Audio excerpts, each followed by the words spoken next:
신없는 교회 사원 없는 신 15번째 시간으로 이해한 사람이라는 제목으로 말씀을 나누겠습니다.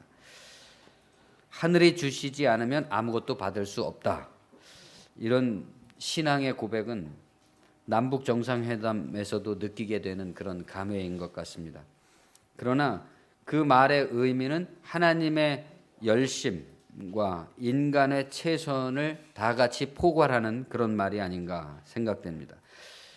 우리 개인의 삶도 그렇고 역사도 그렇고 우리 인간의 자유의지가 하나님의 신적인 예정이 되는 것. 운명이라는 것은 결과론적인 것이지만 그것을 믿으면서 나아가는 사람한테는 무한히 열려있는 것이죠. 그렇기 때문에 최선의 길이 우리 앞에 열려있는데 그것을 포기할 수는 없는 거죠. 운명에 대한 의미를 완전히 반전시키는 역사적인 그런 감격, 감동, 우위가 넘치는 그런 하루였던 것 같습니다. 오늘 우리가 읽은 본문은 니고데모와의 밤중의 문답 그리고 사마리아 여인과의 우물가의 문답 사이에 끼어 있는 그런 본문입니다. 니고데모 이야기에서의 문제의식은 니고데모가 유대인의 선생 노릇을 하는, 그러니까 현대적으로 말하면 지식인인데 예수의 말씀을 하나도 이해하지 못했다. 어서 오십시오. 당시에 최고의 교육을 받고 최고의 어떤 수준에 도달해 있는 사람인데 예수가 가르치는 말씀을 이해하지 못하고 있다는 게 니고데모 이야기의 주제의식입니다.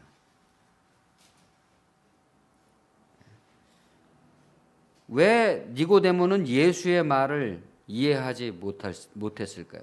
니고데모는 예수님한테 와서 물었잖아요. 사람이 어떻게 하면 구원을 받을 수 있습니까? 어떻게 하면 거듭날 수 있습니까? 예수님은 거듭난 사람만이 하나님 나라를 볼 수 있다 이렇게 말을 했는데 니고데모는 그 말을 이해 못했습니다. 거듭난다는 거는 지금까지 살아온 인식, 어서 오세요.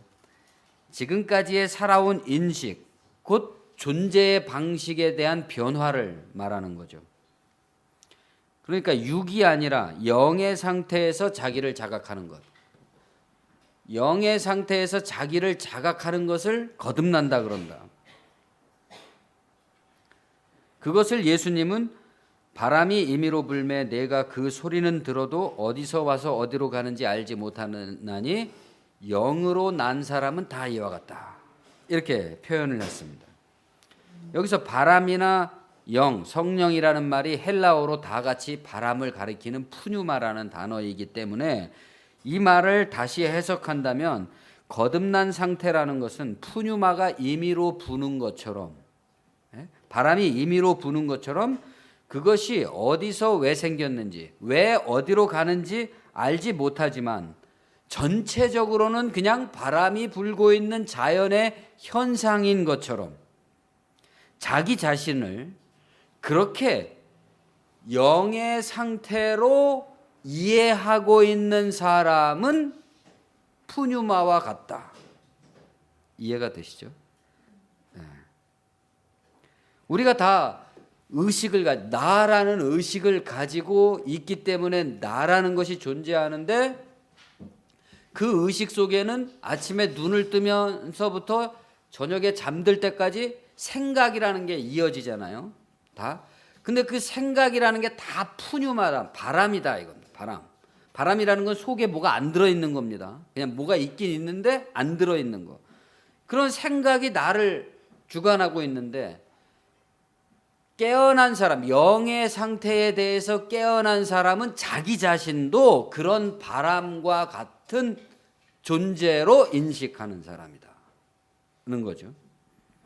만약에 그렇지 않으면 어떻게 되는 겁니까? 그 수많은 생각을 영의 상태로 자각하지 못한 사람은 그 생각 자체에 이끌려 다니겠죠. 그 생각이 자기라고 생각하기 때문에. 전체적인 바람이 그냥 불어가는 불고 있는 그 속에 바람 속에 있는 존재로서 자기를 자유롭게 자각하지 아니하고 그 생각에 종속돼서 인식하게 된다는 거죠. 그러니까 이것은 여러분도 들어보셨던 이런 말 있잖아요. 코기토 에르고 숨, 나는 생각한다. 고로 나는 존재한다. 이런 방법적 회의라 그러잖아요. 모든 것을 다 의심할 수는 있지만 그러한 의심을 생각하고 있는 나 자신은 의심할 수 없다. 이거죠.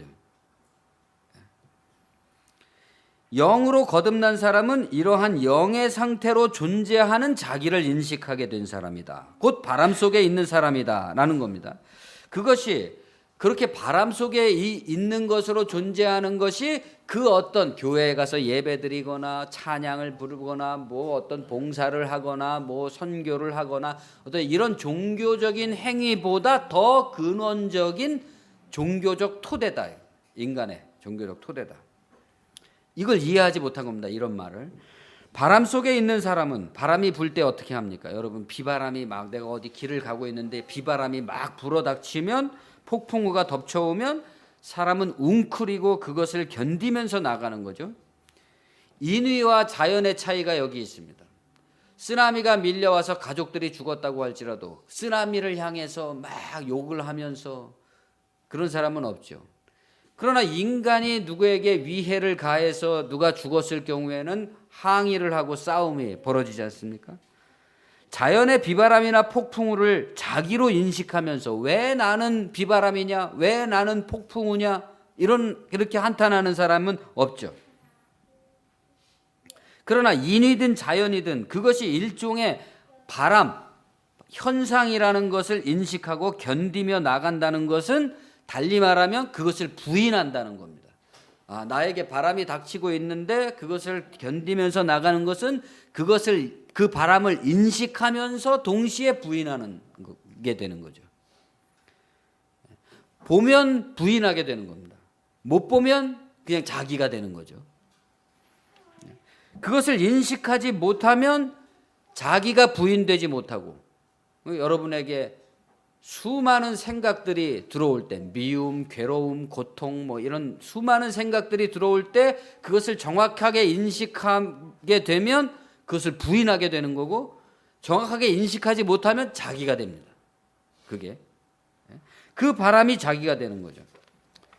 허준 선생의 동의보감에 보니까 이런 말씀이 있습니다. 생각이 많으면 신경이 약해지고 염려가 많으면 뜻이 흩어지고 욕심이 많으면 뜻이 혼미해지고 일이 많으면 과로하게 되고 말을 많이 하면 기가 적어지고 웃음이 많으면 내장이 상하고 근심이 많으면 마음이 불안하고 지나치게 즐기면 뜻이 넘치고 기쁨이 지나치면 창난에 빠지고 노여움이 많으면 혈액이 고르지 못하고 좋아하는 것이 많으면 정신이 헛갈려 올바르지 못하고 미워하는 것이 많으면 초췌해 즐거움이 없다.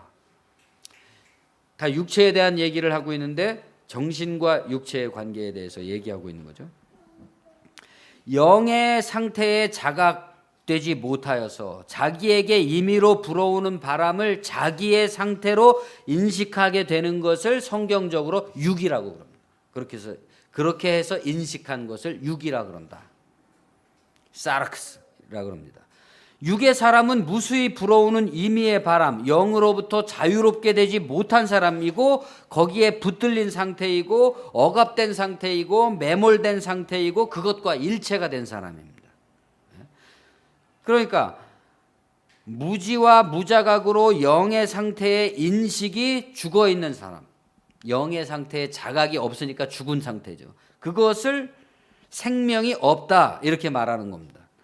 하나님이 세상을 사랑하셔서 독생자 그리스도를 주신 이유는 그 그리스도를 통해서 이러한 진리를 깨우침으로써 우리에게 생명과 자유와 진리를 깨우쳐 주려는데 목적이 있다. 이렇게 말씀하신 것이 니고데모와의 문답의 결론입니다. 여러분은 왜 니고데모가 이 가르침을 이해하지 못했을까 하는 것을 이해하실 수 있겠습니까? 여러분이 만일 그것을 이해했다면 사람들이 왜 진리를 이해하지 못하게 되는지도 이해할 수 있는 거죠. 그만큼 니고데모에겐 하나님을 섬긴다는 것에 대한 고정관념이 많이 들어있는 거잖아요. 하나님을 섬기는 것은 예루살렘 성전에 가서 제사를 이런 식으로 드리고 또 집에 와서는 어떤 식으로 살고 하는 규정된 틀이 딱 갖춰져 있기 때문에 예수님이 말씀하신 인간 존재의 근원적 상태, 이거하고는 상관없는 하나의 추상적 시스템으로서의 종교 시스템을 가지고 있는 사람이죠. 근데 이 가지고 있는 것이 너무나 강력하고 견고하기 때문에 예수님이 말씀하시는 진짜 진리를 얘기해도 거기에 들어가지를 못하게 되는 거죠. 마치 우물가의 여인이 예수님에게 이렇게 말한 것과 같습니다. 당신은 저를 가르치지 못할 겁니다. 왜냐하면 저에게는 저의 신앙이 있고 당신에게는 당신의 신앙이 있으니까요. 그 꽉 들어차 있는 신념, 이것이 진리에 대한 영의 자각에 이르지 못하게 하는 고정된 관념이다.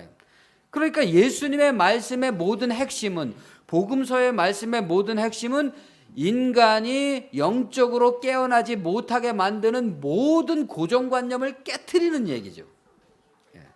그 핵심적인 그 깨트린다는 것을 받아들이게 되면 새로운 세계가 열리는 거고, 그 깨트린다는 걸 못 받아들이게 되면 이게 뭐지 하면서 교회를 수십 년씩 다녀도 거기서 핵심이 파악되지 아니하여서 그냥 어떤 교회에서 시키는 어떤 종교적 계율, 종교적 열심, 그런 것을 열심히 해보다가 그래도 자기 마음에 해결이 안 된단 말이죠. 그거 가지고 해결이 안 되니까 결국 점점 실질적으로는 회의주의자가 되고 마는 것입니다.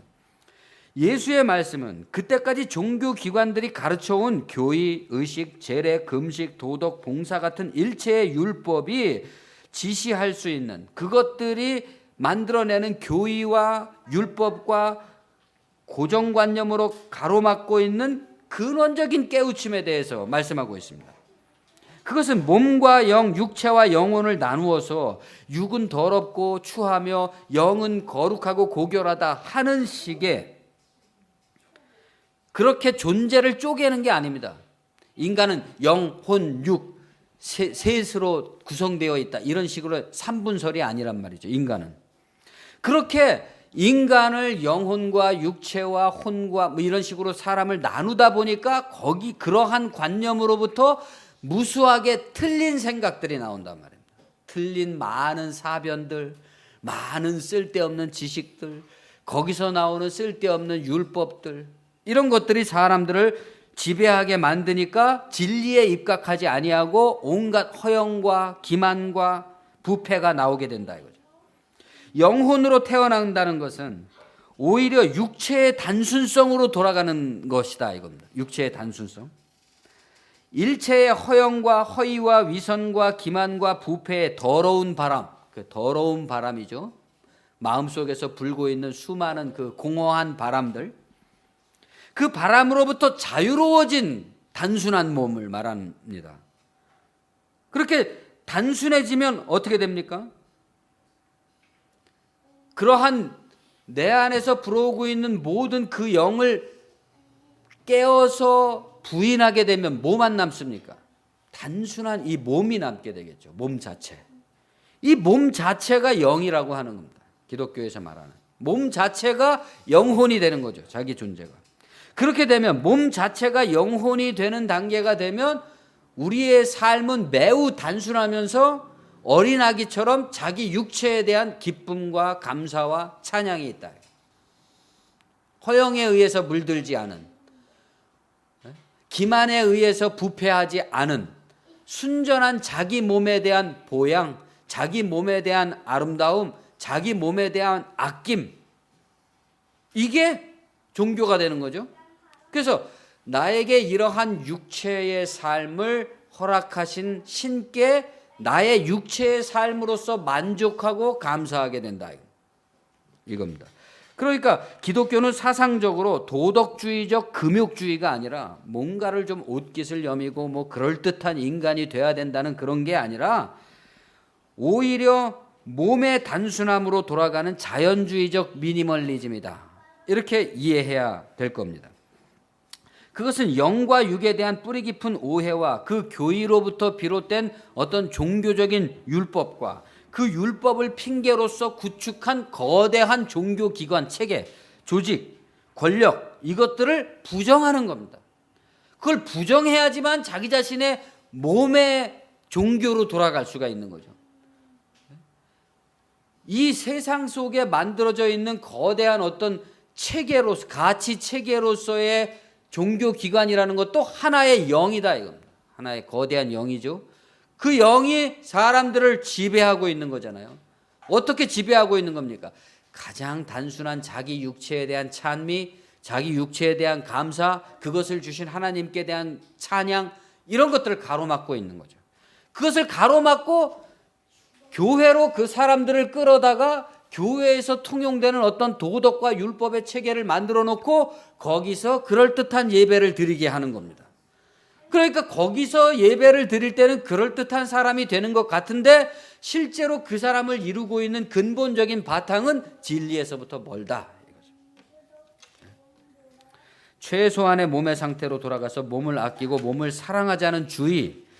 왜냐하면 몸이 곧 영혼이고 그 몸에 하나님의 거룩하신 영, 거룩하다는 성령이라는 말이 거룩한 영이라는 말이잖아요. 거룩하다는 말은 구별되어 있다는 거예요. 그러니까 아침에 눈 뜨면서 저녁에 잠들 때까지 수많이 있는 영이 나에게 역사하는 그런 영과는 근본적으로 차이가 있는 영이다 이거죠. 그런 영이 아닌 영. 근데 그 영은 미지의 영이죠. 우리가. 그죠? 내가 생각하고 감지할 수 있는 그 수많은 영을 부인했을 때 오는 영이기 때문에 그것은 미지의 영인 것이죠. 알 수 없는 미지의 영이기 때문에 알 수 없는 미지의 영을 향해서 나아갈 때는 어떻게 해야 됩니까? 전심을 다한 겸손과 그렇게 겸손으로 나아가야 되는 거죠. 독일의 철학자 쇼펜하우어는 몸이라는 것은 인간 의식이 시공간 속에서 자기 위치를 감각하는 인식이다 이런 말을 했습니다. 좀 어려운 말인 것 같은데 여러분이 생각하는 여러분의 몸이라는 것은 시간과 공간 속에서 자기가 감각하는 몸에 대한 인식이라는 겁니다. 그러니까 이 말 속에는 여러분의 실질적인 몸이라는 게 있고 여러분이 여러분 자신의 몸을 감각하는 하나의 영으로서의 몸이라는 인식이 있는 거죠. 그죠? 그 차이점을 생각해야 됩니다. 몸은 원래부터 하나님이 주신 그대로 있는 건데 여러분이 자기를 인식하는 그 시공간 속에서 자기의 몸을 인식하는 그 감각에 따라서 그 몸이 변화되는 거잖아요. 본래 아름답게 선하게 기능적으로도 완벽하게 창조된 자기 몸이 자신이 그것을 인식하는 인식에 따라서 변화되어 간다. 그러니까 여러분이 여러분을 나라고 느끼는 여러분의 몸, 그것이 육인데 실제로서의 몸, 영과 얼마나 분리가 되어 있냐 이겁니다. 가령 바르셀로나 팀의 리오넬 메시가 골 문전에서 센터링으로 날아오는 공을 딱 보고서 자기 마음속으로 다 공간 지각 능력을 활용해서 오버헤드킥으로 슛을 쏜다고 할 때 메시가 날아오는 공을 보고 공간 지각 감각을 생각하고 있는 그때와 메시가 공중에 떠서 그 공을 찰 때는 어떤 차이가 있을까요? 의식의 몸 따로 실제의 몸 따로인 상태는 메시가 공중에 떠올라 있는 동안에는 하나가 되는 겁니다. 중요한 것은 우리가 우리의 영적 존재로서의 몸을 오늘날 이와 같이 육체로 분리시키고 육으로 분리시키고 소외시키면서 만들어 왔다, 만들어 가고 있다는 겁니다. 이거는 비단 자기 육체에 대한 건강 문제뿐만이 아니죠. 모든 자신의 창조 시에 아름답게 창조되고 여러분이 태어났을 때 부모님이 너무나 예쁘고 감사하다고 느꼈던 그 존재가 얼마만큼 자기 자신의 인식에 따라서 다르게 만들어져 왔느냐 하는 문제인 것이죠. 이것이야말로 진리의 유익, 신앙의 유익입니다. 진짜로 이것을 깨우치게 되면. 문제는 지금의 종교라고 이름하고 있는 기관들과 종교 종사자들이 성도들의 믿음이 과연 이런 진리에 바탕하고 있으며 사회 속에서 그 진리의 유익을 사회 속에서 구현하려고 하고 있느냐 하는 문제죠. 어떤 인식의 결여 때문에 벌어진 걸까요? 예수님은 유대 땅으로 가서 제자들과 그곳에 머물면서 가르쳤습니다. 그때 세례 요한은 살렘 가까운 에논강에서 세례를 주고 있었는데 아직 감옥에 갇히기 전이었다. 그런데 그때의 요한의 제자들 사이에서 정결 예식에 관해서 논쟁이 벌어졌다는 겁니다. 왜 논쟁이 벌어졌냐? 예수께서 세례를 베푸시니까 요한의 세례를 받았던 사람들이 다 예수에게로 가서 다시 세례를 받고 그의 가르침을 듣게 됐다 이겁니다. 그러니까 요한의 제자들로서는 그것이 못마땅한 거죠. 선생님한테 세례를 받고 회개의 세례를 받았던 사람들이 선생님이 전에 말씀했던 그 사람이 저쪽에서 세례를 베푸니까 다 그쪽으로 가서 다시 세례를 받고 있습니다. 그렇다면 세례라는 게 도대체 뭡니까? 하는 논쟁이 벌어졌다. 요한은 물로 세례를 주면서 자신의 세례를 회개의 세례라고 불렀습니다. 이때 세례라는 것은 과거와의 결별을 의미하는 거죠.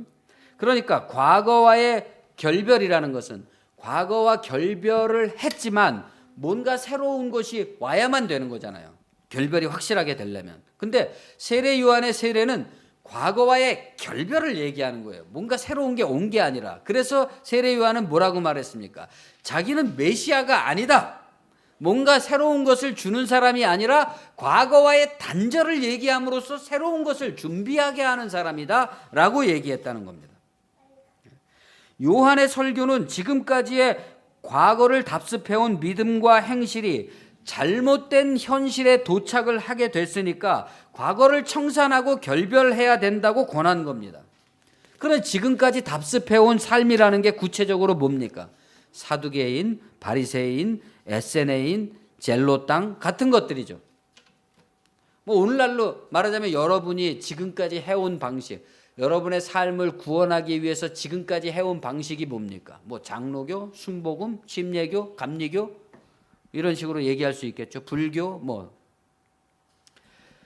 그들은 각기 나름대로 이것이 구원의 방식이다라고 제시를 해왔던 것인데 그것이 각기 분열된 폐단만 났다. 사람마다 다 분열된 폐단만 나왔을 뿐이지 실질적으로 사람들을 구원해 주지 못했다. 그러니까 요한은 이제까지의 방식으로는 안 되고 새로운 것이 와야 되는데 그것은 어떤 식으로 와야 되느냐? 하늘에서 와야 된다. 이렇게 얘기한 겁니다. 하나님에게 와야 된다. 그것을 맞이하기 위해서는 그러면 각 사람이 과거와 확실하게 결별을 하고 있어야 된다. 이렇게 얘기한 겁니다. 결별을 안 하고 있으면 안 돼요. 새 것을 못 받아들이는 겁니다. 결별을 안 하면. 결별을 해야만 된다는 확실한 필요성을 느껴야 된다. 이거 갖고는 안 된다는 것을. 그러니까 예수님의 가르침은 요한이 끝난 거기서 출발을 하는 거죠. 여기서 중요한 요점 하나가 이제 돌출이 되는 겁니다. 전도라는 것은 불신자를 대상으로 하는 것이지만 설교라는 것은 신자를 대상으로 하는 겁니다. 그러니까 설교라는 것은 이미 알아들은 사람한테 하는 거라는 거예요. 이게 신비죠. 가르침을 알아듣고 알아들은 사람은 이미 알아들은 준비가 된 사람입니다. 알아들었는데 알아들은 준비가 된 거예요. 못 알아들은 사람은 못 알아들었는데 알아들을 준비가 안 된 거예요. 그 사람은. 이걸 굳이 예지 예정론이라고 부를 필요는 없겠지만은 가령 어떤 사람은 아무리 들어도 결국 깨닫지 못한다는 것은 그 사람의 소용에 안 닿는다는 겁니다. 유익이 안 된다는 거죠. 그런 사람도 있단 말입니다. 예수님께서는 자신의 가르침들을 비유라고 말씀을 하셨는데 비유에는 원관념과 보조관념이 있잖아요.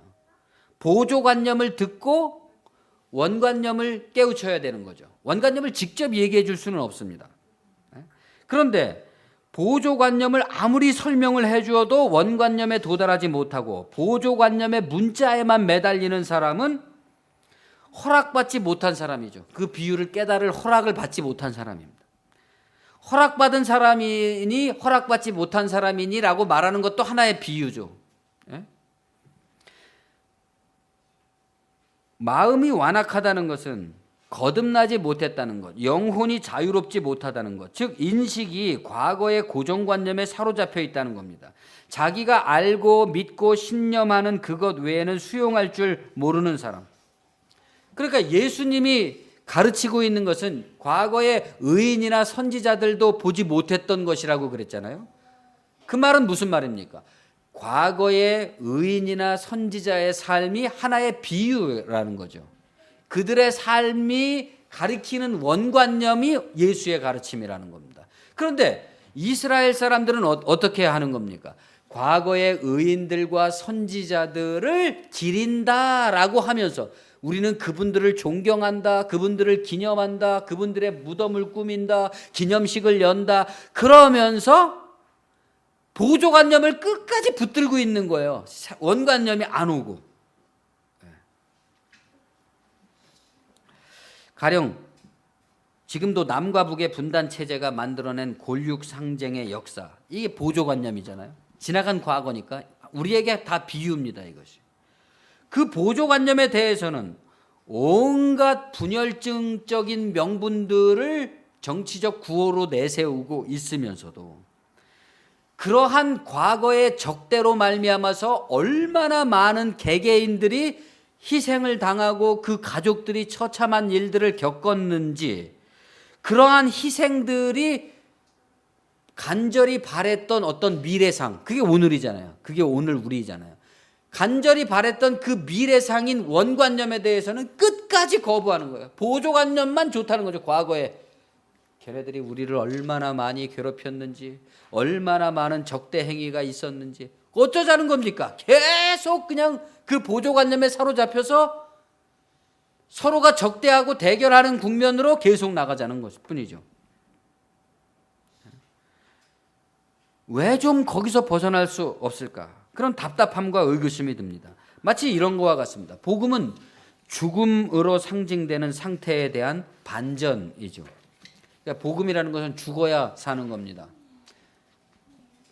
아기를 낳으려면은 하늘이 노래져야 아기가 나온다, 그런 말을 들은 적이 있는데, 죽음을 경험하는 것을 통해서 생명이 나타나는 거죠. 과거와 단절되는 것을 통해서 새로운 삶이 나타나게 됩니다. 그래서 사회에 가장 고통받는 사람들을 통해서 하나님의 사랑이라는 것을 설명하게 되죠. 그러니까 사회에서 가장 고통받는 이웃들이라는 것은 복음을 설명하기 위한 비유입니다. 그들이 비유예요. 그런데 문제는 뭡니까? 그들이 복음을 설명하는 비유이긴 하지만 사회에서 고통받고 괴로운 사람들이 그러면 다 하나님의 사랑을 받고 구원을 받는 것이냐? 그건 아니죠. 비유인 거죠. 어떤 사람들은 고통을 당하면서도 자신이 그 복음의 비유에 해당한다는 것을 깨달으면 거기서 인생 반전이 일어나는 것이지만, 그런 영적인 자각에 도달하지 못하면 그 사람은 그냥 헛되게 고통을 당하게 되는 거죠. 요즘 전통적인 기독교 신앙이 쇠퇴하고 부패하면서 인문학이나 심리학 혹은 민주주의적 조직이나 사회적 참여, 봉사, 구제 같은 것들이 교회의 중요한 덕목으로 중요시되고 있습니다. 그러나 여기에도 주의가 필요한 거죠. 얻은 것은 이념이요 잃은 것은 신앙이다, 이런 말이 될 공산이 큰 겁니다. 제가 자주 신학은 보수, 신앙은 자유, 이런 말씀을 드리지 않습니까? 신학이라는 것은, 진리에 대한 이해라는 것은 보수적으로 해야 된다, 근본주의적으로 해야 된다, 어린아이 같이 해야 된다, 이겁니다. 하나님에 대한 이해, 이런 것들은. 그러나 신앙은 거기서 점점 자라가야 된다는 거죠. 거기서 하나님이나 진리에 대한 근원적인 이해가 어린아이처럼 단순하고 겸손한 헌신이 아니라 지나치게 어른이 돼서 너무 많은 사변적인 것으로 나아가게 되면 결국 어떻게 됩니까? 믿음을 잃어버리게 됩니다. 소박한 믿음을. 그러니까 우리가 많이 공부하는 이유가 뭐예요? 뭐 외국에도 가고 여기저기 다니면서 뭐 세상 경험을 많이 하고 그러는 이유는 뭡니까?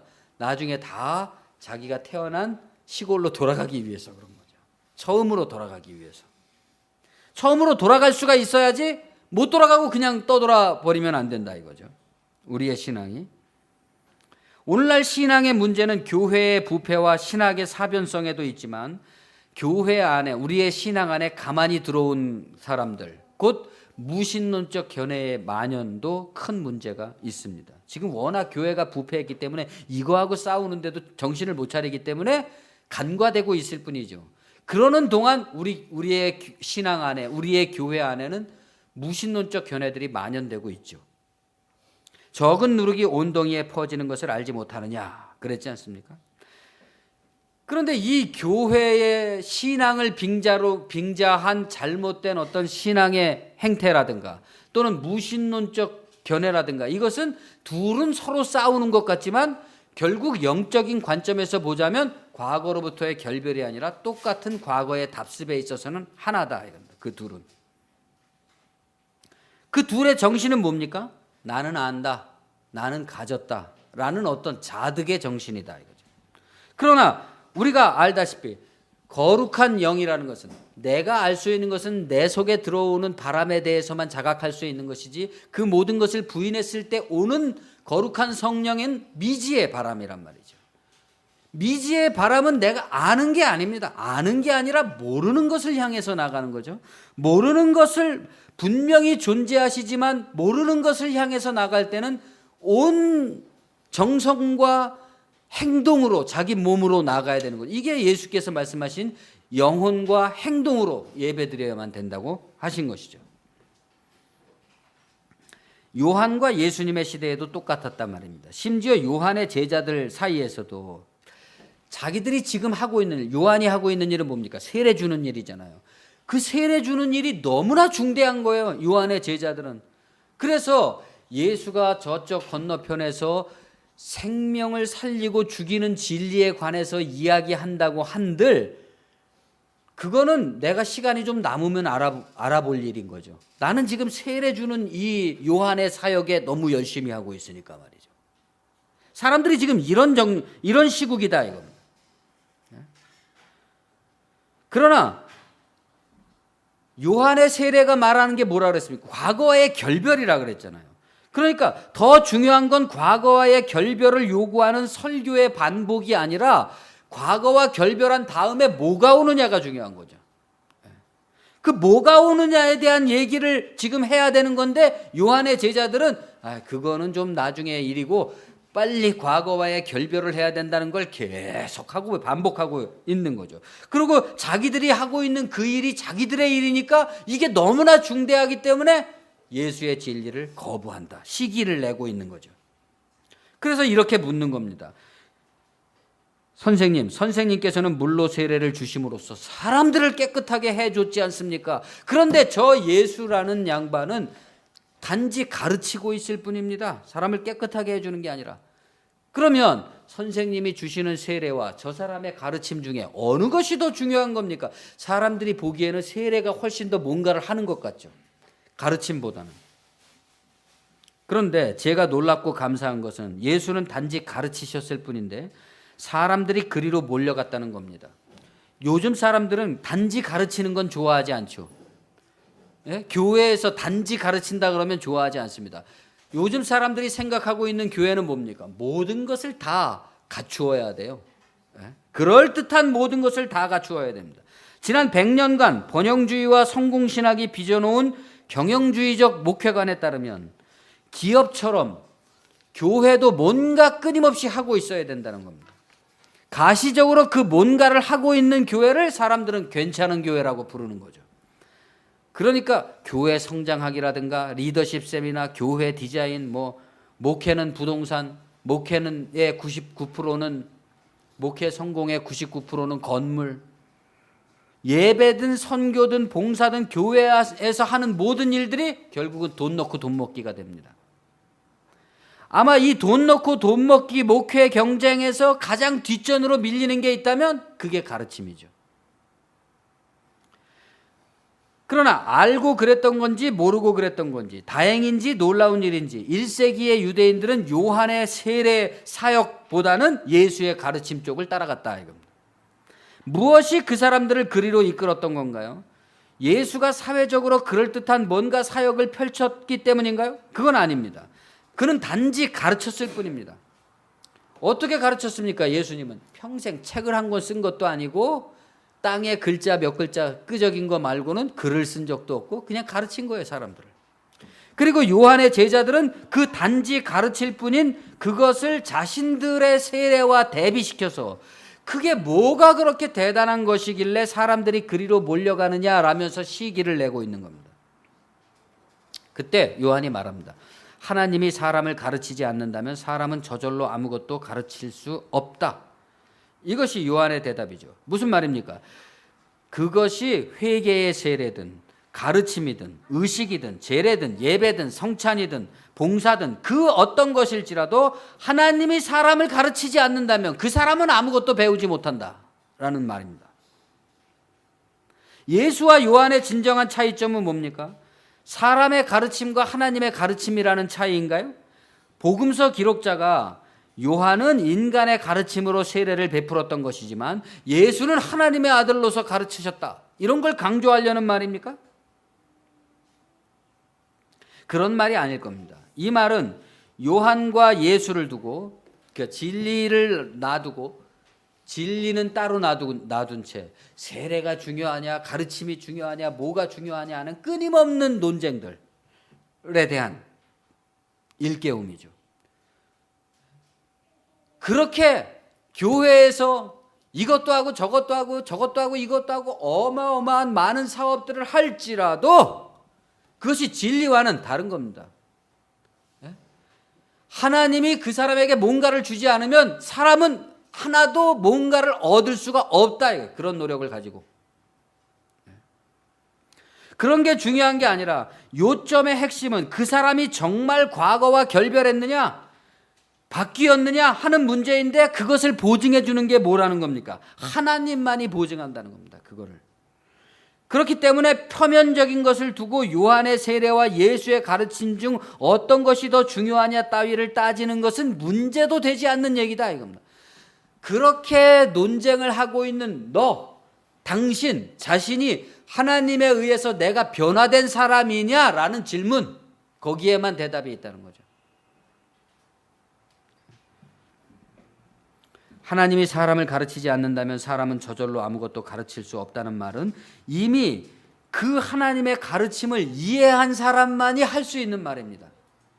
그 하나님의 가르침을 받은 사람만이 하나님이 주시지 않으면 아무것도 할 수 없구나 라고 고백할 수 있는 거예요. 이미 받은 사람만이. 이미 변화된 겁니다. 이미 들어왔기 때문에 원관념이 이미 자기에게 들어왔기 때문에 이미 변화된 겁니다. 비유를 깨달은 사람은 뭘 더 이상 그 사람한테 요구할 필요가 없어요. 벌써 그게 내 안에 들어왔기 때문에 나는 어제의 내가 아닌 겁니다. 요한은 사람으로서 사람의 세례를 준 것이고 예수님은 하나님의 아들이시기 때문에 하나님이 가르치신 것이라고 해버리면 예수님을 높이는 데는 조금 유리할지 모르겠지만 사람들을 가르칠 수가 없습니다. 그렇게 해갖고는. 아무것도 가르치지 못하는 가르침으로 성도들을 가르치게 되면 성도들은 아무것도 배운 게 없으면서 뭔가를 배운 것처럼 착각을 하게 되죠. 그런 사람들이 다시 하나님이 자기를 가르친 그 가르침에는 무지하기 때문에 예수는 하나님의 아들이시니까 예수의 가르침은 신적 가르침이고 요한은 인간이니까 인간적인 세례밖에 안 된다 하는 식으로 이번에는 세례가 아니라 예수의 가르침을 요한의 제자들처럼 시기하면서 말하게 되는 거죠. 깎아내리는 거죠. 도리어 예수님의 말씀을. 사람들은 왜 예수를 하나님의 아들이냐라고 묻고 있는데 여러분에게 물을 거 아니에요? 왜 당신은 예수를 하나님의 아들이라고 생각합니까? 라고 묻는데 겨우 하는 대답이 성경에 그렇게 써 있으니까 하나님의 아들입니다 라거나 또 예수의 가르침을 어째서 진리라고 하는 겁니까? 라고 사람들은 묻고 있는데 하나님의 아들이시기 때문에 진리입니다 이렇게 대답한다거나 성경이 진리라고 하니까 진리입니다. 이렇게 대답하는 식이 되어버리고 마는 거죠. 요한은 계속해서 말하고 있습니다. 사실은 요한복음의 저자가 말하고 있는 거죠. 이 세상에서 벗어나는 진리가 아닌 이 세상에 관해서 말하는 선생은 이 세상의 사람입니다. 그러나 영적인 이해에 관해서 말하는 선생이라면 그는 하나님께로 온 선생입니다. 영적인 이해에 대해서 깨우쳐 주는 사람이면 그것은 하늘로부터 온 것이다. 사람에게 온 게 아니다. 영적인 이치에 대한 이해가 있어야지 입으로 하는 말 혹은 겉으로 하는 세례, 외적 형식의 예배 같은 것으로서는 그것이 하나님께로 온 것인지 아닌지를 증명할 길이 도무지 없습니다. 네. 오늘날 우리가 한국 기독교라고 하고 있는 모든 행위들이 하나님께로부터 온 건지 아닌지를 증명할 길은 하나도 없는 겁니다. 그러니까 하나님께로부터 온 건지를 증명할 수 없는 일들을 지금 하고 있는 거죠. 증명할 수 있는 일에 힘을 써야 되는 거죠. 그러니까 각 사람이 다 증명할 수 있는 일에 힘을 써야지 그것이 보이지 않고 깨달아지지 않는 사람들도 그 사람들을 통해서 저 사람들이 믿는다는 것이 어떨 때 저런 거로구나라고 깨닫게 되는 거죠. 안 보이던 것을 그 사람도 보이게 되는 건데 보이는 것들을 많이 하면서 그 속에서 그 보이지 않는 것을 나타낼 수 없으니까 사람들은 어떻게 합니까? 저건 다 가짜일 뿐이다 라고 결론을 내릴 수밖에 없게 되는 거죠. 하나님은 영혼이시기 때문이다. 영이기 때문이다 이겁니다. 그는 인간이 재볼 수도 증명할 수도 없습니다. 영혼의 말씀을 이해하는 사람은 그것만으로 자기가 하나님에게 나왔다는 것을 증명하는 것. 그러니까 여러분이 이런 말씀을 이해를 했다면 그것은 나는 하나님께로 나왔다는 걸 증명된 거예요 벌써. 다른 게 없는 겁니다. 하늘에서 어떤 음성을 듣고 머리가 쭈삣쭈삣하고 전율이 일어나고 이런 게 아니다. 하나님은 그 아들을 사랑해서 모든 만물을 그에게 맡기셨습니다. 그러니까 인류 최초로 예수는 이것을 깨달았다. 이것을 깨우쳤다. 이것을 가졌다.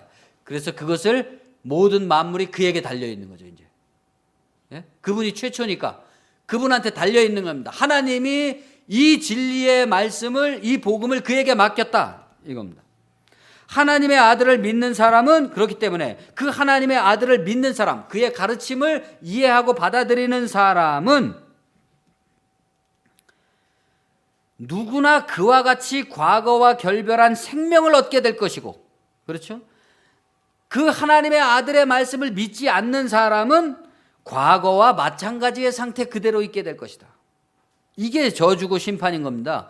하나님의 아들을 안 믿으면 하나님께서 너는 아들을 안 믿었으니까 얄미우니까 그냥 걸어갈 때 넘어져서 다리가 부러지게 하겠다 이런 게 아니라는 거죠. 그런 게 심판이 아니라 이미 그 사람은 과거와 결별되지 않은 그대로 상태에 있기 때문에 자기의 영이 부르는 대로, 욕망이 부르는 대로, 또 그 욕망이 부르는 대로의 사람들과 어울려서 쓸데없는 욕망의 싸움, 그걸로 일생을 보내게 된다. 그거 자체가 그 사람한테 저주인 거잖아요. 진리에 입각해서 살아가지 못하고 헛된 공허의 삶으로 인생을 낭비하게 되는 것이 곧 저주인 것이죠. 하나님은 사람의 속에 계신 영혼이기 때문입니다. 이걸 깨달은 사람은 자기의 모든 영을 통찰해 nem으로써 그 미지에 우리의 존재하는 영을 받아들일 수 있게 된 사람은 하나님이야말로 나의 이 육체의 몸과 함께 하시는 영혼이라는 것을 깨닫는다. 그래서 아담은 뭐가 됐다 그랬습니까? 산 영이 됐다 그랬어요. 살아있는 영, 하나님이 함께 하시는 영.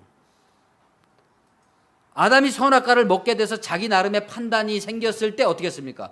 하나님의 영은 떠나고 그 사람은 육체가 됐다 그랬습니다.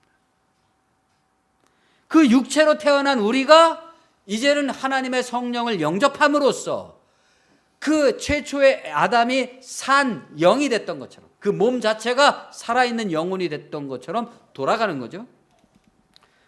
또한 이와 같이 하나님의 진리가 여러분의 영혼의 이해가 밝아지시기를 바랍니다. 그러면 여러분과 함께 계신 하나님의 영혼을 느끼게 될 겁니다. 감각하게 될 겁니다. 또한 이와 같이 하나님의 진리가 우리들과 우리들의 세계를 자유롭게 하는 도구로서 우리들을 사용하시기를 바랍니다. 남북 정상회담에서 성사된 한반도의 비핵화와 종전의 후속 조치가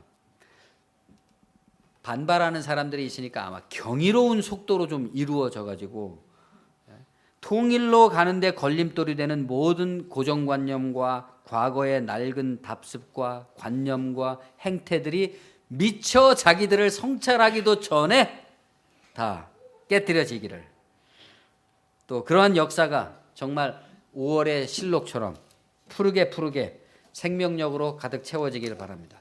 우리 자유인교회도 머지않아서 평양에 가서 평양냉면을 같이 먹어볼 수 있는 그런 날이 속히 오기를 바랍니다. 기도하겠습니다. 하나님 은혜를 감사합니다. 우리의 모든 과거의 낡은 고정관념들, 미움, 적대, 자신의 편협함, 또 여러 가지 욕망들, 그 욕망으로부터 좌절된 소외감, 상처받은 마음, 이러한 것들로부터 우리가 언제나 해방될 수 있을까요? 주의 거룩한 성령이 우리에게 임하실 때 우리 마음속에 모든 불어가는 온갖 바람의 향방에 우리가 흔들리지 아니하고 그 모든 것들을 통찰하며 그럼에도 불구하고 내 온전한 육신과 더불어서 함께 계신 하나님의 영을 찬미할 수 있는 그 고요함과 침착함, 또 그 감격스러움과 기쁨, 그러한 신앙의 열정이 우리에게 솟아나올 수 있도록 도와주시옵소서. 하나님의 인간을 향한 그 숨겨져 있는 열심이 드러나게 도와주시고, 또 우리가 그 하나님을 향한 최선의 영혼과 행동으로 나아가는 믿음이 만나서 우리가 어제와 오늘이 다르고 오늘과 내일이 확실히 다른, 그렇게 달라지고 변화되어가는 이 변화가 우리를 어디까지 불러갈지 정말로 설레이게 되는 그러한 우리의 신앙이 될 수 있게 도와주시고, 우리 개인뿐 아니라 우리 교회와 또 우리 믿음의 동료들이 이 땅에서, 이 역사 속에서 우리를 불러가시는 이 거룩한 하나님의 영으로 말미암아서 어떠한 미래를 계획하게 하는지, 가장 이 시대에 첨단적이고 가장 이 시대에 선두를 달리는 첨예한, 치열한, 깨어있고 세련된 그러한 그리스도인들이 다 될 수 있도록 인도하여 주시옵소서. 예수님의 이름으로 감사하며 기도합니다. 아멘.